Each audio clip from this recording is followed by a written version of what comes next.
नमस्कार दोस्तों, स्वागत है आपका द ग्राउंड रिपोर्ट में। मैं हूं समीर आत्मज मिश्र। एनडीए के भीतर इस समय जबरदस्त हलचल दिखाई पड़ रही है। प्रधानमंत्री नरेंद्र मोदी खुद इस समय एनडीए के नेताओं को बार बार आमंत्रित कर रहे हैं, कभी मीटिंग कर रहे हैं, कभी उनको डिनर पर बुला रहे हैं, कभी उनके नेताओं के साथ अलग अलग मुलाकात कर रहे हैं। 2024 के बाद तो ये स्थितियां अक्सर दिखाई पड़ रही हैं कि कैसे एनडीए को महत्व मिल रहा है, लेकिन महत्व मिलने के अलावा एनडीए के घटक दलों के साथ जो रवैया बीजेपी का है वो वही वाला है जो पिछले 10 साल से दिखाई पड़ रहा है कि किसको कब मात देनी है, और हर एक की एक काट निकाले हुए हैं। लेकिन एनडीए में अब बीजेपी को भी मात देने की कोशिशें जबरदस्त तरीके से हो रही हैं। बिहार में फिलहाल तो मामला अभी शांत पड़ा हुआ है, नई नई सरकार बनी हुई है, लेकिन बीजेपी वहां भी खेल कर रही है और उस पर कई बार हम लोग चर्चा कर रहे हैं। ताज़ा तरीन मामला भी आया कि गृह मंत्री अमित शाह के साथ बिहार के कुछ नेताओं की बैठक हुई और वो इस जल्दबाजी में है कि कैसे नीतीश कुमार को मुख्यमंत्री के पद से हटाया जाए, और हटाया भी ऐसा जाए कि एनडीए के भीतर सब कुछ ठीक ठाक बना रहे। उसकी कोशिशें उनकी तरफ से हो रही है। लेकिन इस समय बीजेपी को जो बड़ा झटका देने की तैयारी हो रही है वो हो रही है आंध्र प्रदेश की ओर से। तेलुगु देशम पार्टी जो एनडीए में है, चंद्रबाबू नायडू के नेतृत्व में, चंद्रबाबू नायडू आंध्र प्रदेश के मुख्यमंत्री हैं। सबसे बड़ा सपोर्ट बीजेपी को एनडीए में, जो बीजेपी को सबसे बड़ा सपोर्ट मिला हुआ है वो तेलुगु देशम पार्टी से ही है। 16 सांसद उसके लोकसभा में है और इनकी बदौलत टिकी हुई है केंद्र की सरकार। लेकिन पिछले दिनों जिस तरह से इंडिगो का मामला हुआ और उसमें राम मोहन नायडू जो कि एविएशन मिनिस्टर है, नागरिक उड्डयन मंत्री, उनको एक तरीके से सरकार ने बिल्कुल अलग थलग छोड़ दिया। मेन स्ट्रीम की मीडिया जिस तरह से सरकार के नाम पर राम मोहन नायडू पर हमलावर हुई, उन सारी चीज़ों को लेकर चंद्रबाबू नायडू बेहद नाराज बताए जा रहे हैं। और इधर बीच उनकी कई मुलाकातें कांग्रेस पार्टी के मुख्यमंत्रियों और उप मुख्यमंत्रियों और नेताओं के साथ हो रही है।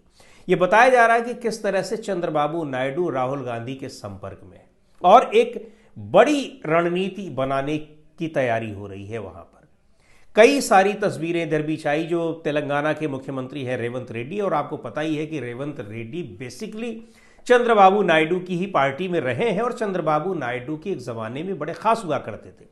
तेलंगाना में तेलुगु देशम पार्टी को खड़ा करने की, उसको आगे बढ़ाने की वो पूरी जिम्मेदारी जो है, वो खड़ा करना तो खैर नहीं कहा जा सकता है, लेकिन उसको एक तरीके से आगे बढ़ाना या उन्हीं को सौंपा गया था तेलुगु देशम पार्टी को बड़ा करने के लिए। बाद में वो कांग्रेस पार्टी में आए और कांग्रेस पार्टी में आने के पीछे भी बताया जाता है कि वो चंद्रबाबू नायडू की सहमति से ही आए। खैर, ये चीज़ें हो या ना हो, लेकिन रेवंत रेड्डी के जरिए, जो कि तेलंगाना के मुख्यमंत्री हैं, चंद्रबाबू नायडू लगातार राहुल गांधी के संपर्क में है। दूसरी ओर कर्नाटक के जो डिप्टी सीएम है डीके शिव कुमार, उनके साथ भी चंद्रबाबू नायडू के बहुत अच्छे रिश्ते हैं और कई सारी मुलाकातें हुई हैं। उन मुलाकातों में इन नेताओं की जो बॉडी लैंग्वेज होती है वो बता रही है कि कितनी सहजता से ये लोग मिलते हैं। चंद्रबाबू नायडू प्रधानमंत्री से मिलने जाते हैं या फिर उनकी बीजेपी के दूसरे नेताओं से अगर मुलाकात होती है, आमतौर पर वो केवल प्रधानमंत्री से ही मिलते हैं, बाकी नेताओं से नहीं कोई मुलाकात उनकी होती है, न तो उनको ज़रूरत महसूस होती होगी। क्योंकि आंध्र प्रदेश के लिए पैकेज लेना है तो प्रधानमंत्री से और वित्त मंत्री से उनकी मुलाकात अक्सर होती है, पर वो उन मुलाकातों में जो बॉडी लैंग्वेज होती है वो नहीं उससे दिखाई पड़ता कि ये इतनी सहज मीटिंग हो रही है। ये भी बात हो सकती है कि ये लोग भी दक्षिण भारत के हैं, लेकिन इसके पीछे एक बड़ी रणनीति तैयार की जा रही है। रणनीति इसलिए तैयार की जा रही है कि चंद्रबाबू नायडू एनडीए के साथ वाले हैं, उनकी मजबूरी थी। जिस तरह से उनको जगन मोहन रेड्डी जब मुख्यमंत्री थे जेल में डाला गया, उनके यहाँ ईडी सीबीआई के छापे पड़े, उनको कई सारे मामलों में उनको फंसाया गया या कई उनके खिलाफ केस दर्ज किए गए, तो वो इस कोशिश में है कि ये सारे मामले जल्दी से ख़त्म हों और उसके बाद आंध्र प्रदेश के लिए वो बार बार पैकेज ले आते हैं। ये उनकी अपनी कुछ ज़रूरतें हैं और चूंकि जगन मोहन रेड्डी को से लड़ने के लिए उनको केंद्र की ज़रूरत थी और केंद्र की ओर से उनको ऑफर दिया गया तो उस समय वो एनडीए में शामिल हो गए, अदरवाइज वो एनडीए में बहुत अपने को सहज पाते नहीं हैं। दूसरी ओर ये भी है कि जगन मोहन रेड्डी उनके मुख्य प्रतिद्वंदी हैं आंध्र प्रदेश में, लेकिन जगन मोहन रेड्डी की करीबी प्रधानमंत्री से भी दिखाई पड़ती है, बाकायदा कई बार मुलाकातें होती रहती है और वो करीबी जब दिखती है तो जाहिर सी बात है कि वो चंद्रबाबू नायडू को अच्छी नहीं लगेगी। यानी बीजेपी दोनों के साथ अपने रिश्ते कायम कर किए हुए हैं कि अभी इनसे ज़रूरत है, कल को उनसे पड़ जाए। इस चीज़ को चंद्रबाबू नायडू भी बहुत अच्छी तरीके से समझ रहे हैं। तो चंद्रबाबू नायडू और दूसरे ये जो इंडिगो का मामला आया है, इस मामले ने उनको ज़बरदस्त तरीके से बीजेपी से नाराज़ कर दिया है। और यही नहीं, बिहार इलेक्शन के दौरान जो कुछ हुआ, और बिहार इलेक्शन पर पूरी निगाह थी चंद्रबाबू नायडू की, अगर वहां पर ये चुनाव हारे होते तो चंद्रबाबू नायडू अब तक कोई फैसला ले लिए होते, ऐसा कहा जा रहा है।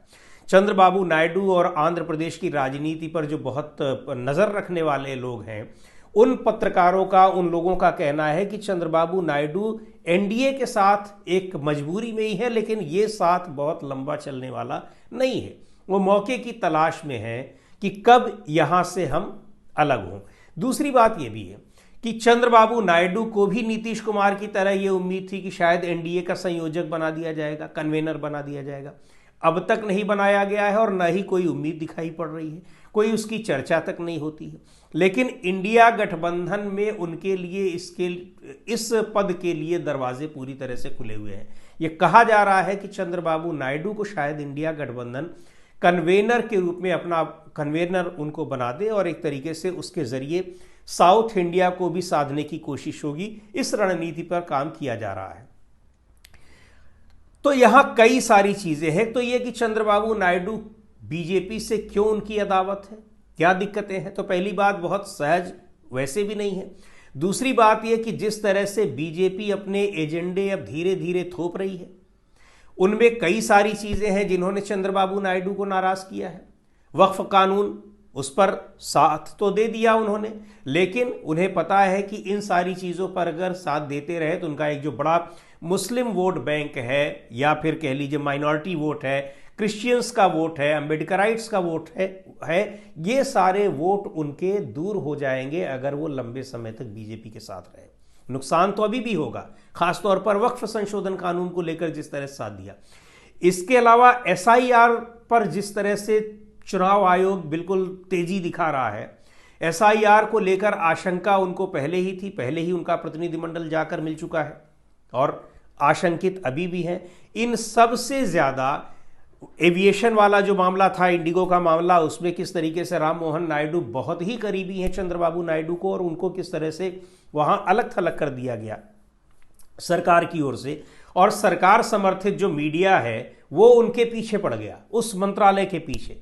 तो ये सारी चीज़ें नायडू को एक नाराज करने के लिए पर्याप्त हैं। लेकिन इन सब के बीच दक्षिण भारतीय मुख्यमंत्रियों या राज्यों की जो एक यूनिटी दिखाई पड़ रही है, वो इसलिए दिखाई पड़ रही है कि आने वाले दिनों में जो परिसीमन की आशंका जताई जा रही है कि ये अगर परिसीमन होगा तो दक्षिण भारतीय राज्यों की सीटें कम कर दी जाएंगी, और उसके बाद फिर उत्तर भारत में अगर बढ़ जाएंगी ये सीटें तो सीधे सीधे बीजेपी फायदा लेगी, और बीजेपी अकेले दम पर इन सब सीटों का फायदा लेने की कोशिश करेगी। और शायद तब वो चुनाव अगर जब होंगे तो उसके बाद फिर इन लोगों की उसको ज़रूरत नहीं पड़ेगी। ये इन सारी पार्टियों को बेहतर तरीके से पता है।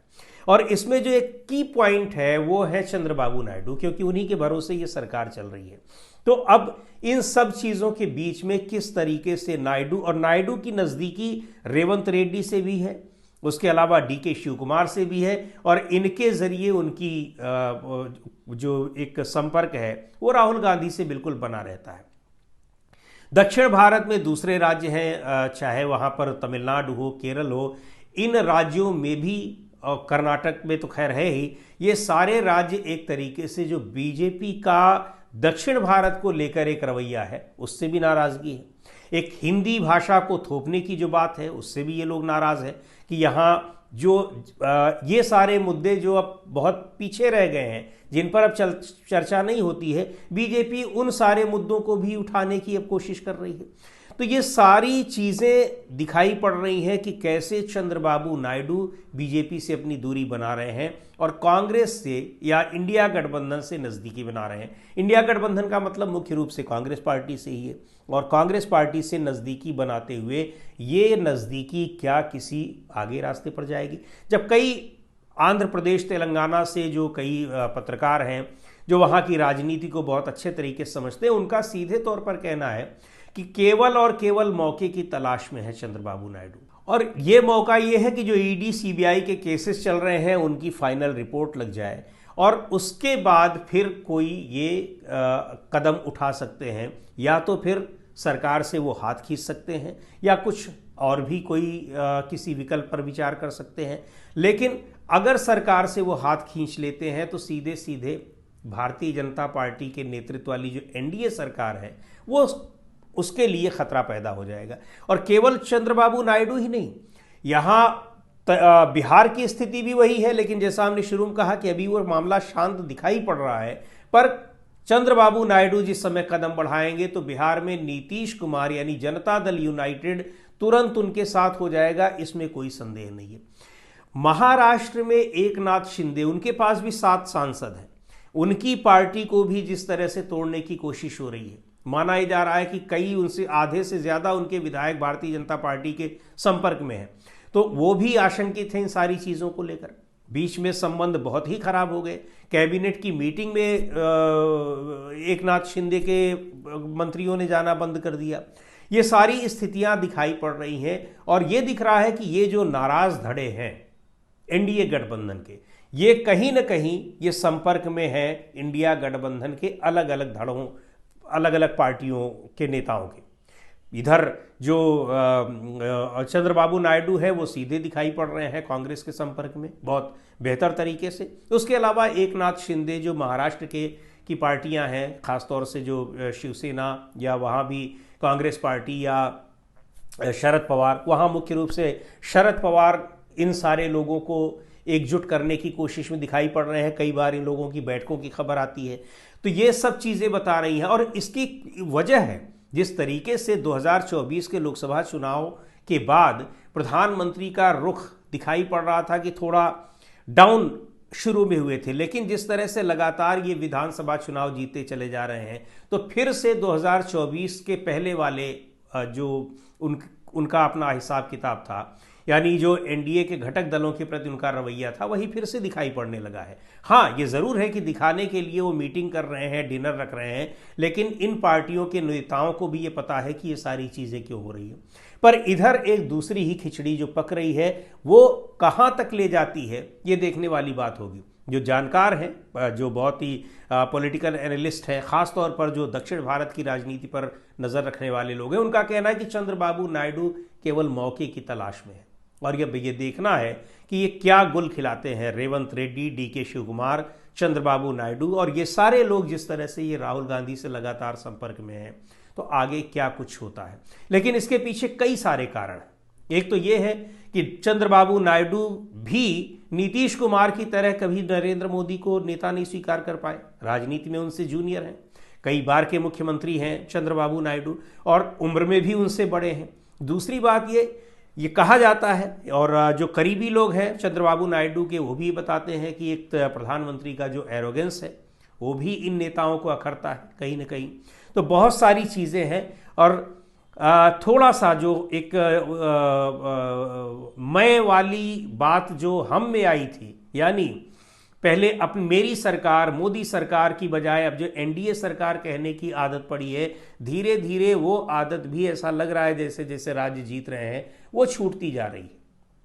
तो अभी इन नेताओं को लग रहा है कि अगर हम ज़्यादा दिनों तक साथ रहे तो एक तो अपना इधर का वोट बैंक खिसकता चला जा रहा है और दूसरी बात ये कि एसआईआर के जरिए इन राज्यों को भी, इन पार्टियों को भी कमज़ोर करने की कोशिश की जा रही है। और सबसे महत्वपूर्ण बात तो ये कि अगर परिसीमन लागू हुआ, हालांकि उसको लेकर ज़बरदस्त विरोध पहले से ही हो रहा है और अगर लागू करने की कोशिश की गई तो निश्चित तौर पर बहुत बड़ा विरोध होगा, पर उनको ये लग रहा है कि अगर ये सारी चीज़ें की गई तो फिर दक्षिण भारतीय राज्यों का महत्व ही, एक जो राजनीतिक महत्व है वो पूरी तरीके से ख़त्म हो जाएगा, जिसको ये पार्टियां नहीं होने देना चाहती है, वो चाहे वहाँ की जो भी क्षेत्रीय पार्टियां हैं। क्योंकि अगर राजनीतिक महत्व कम हो गया, केंद्र में आपकी हैसियत अगर कम हो गई, राजनीतिक हैसियत, अगर सीटें ही कम हो जाएंगी, तो फिर जो एक प्रेशर ग्रुप का काम करती हैं ये पार्टियां, सत्ता में हो या ना हो, गठबंधन की सरकारें भले हैं, लेकिन गठबंधन की सरकारों में भी अगर आपका रोल नहीं रहेगा तो फिर वो महत्व तो नहीं रह जाएगा, यानी जो राजनीतिक आपकी हैसियत है वो आपकी कमज़ोर हो जाएगी। और उसे लेकर काफ़ी आशंकित हैं ये सभी राज्य। तो इन सभी राज्यों में जो रूलिंग पार्टियां हैं वो सारी की सारी एकजुट होकर इसके खिलाफ एक रणनीति बना रही हैं। और उसमें वो पार्टियां भी शामिल हैं तेलुगु देशम पार्टी की तरह से, जो सरकार का समर्थन दे रही हैं। इसमें कई छोटी छोटी पार्टियां भी हैं, कुछ एक ऐसी पार्टियां हैं जिसमें केवल एक ही सांसद हैं।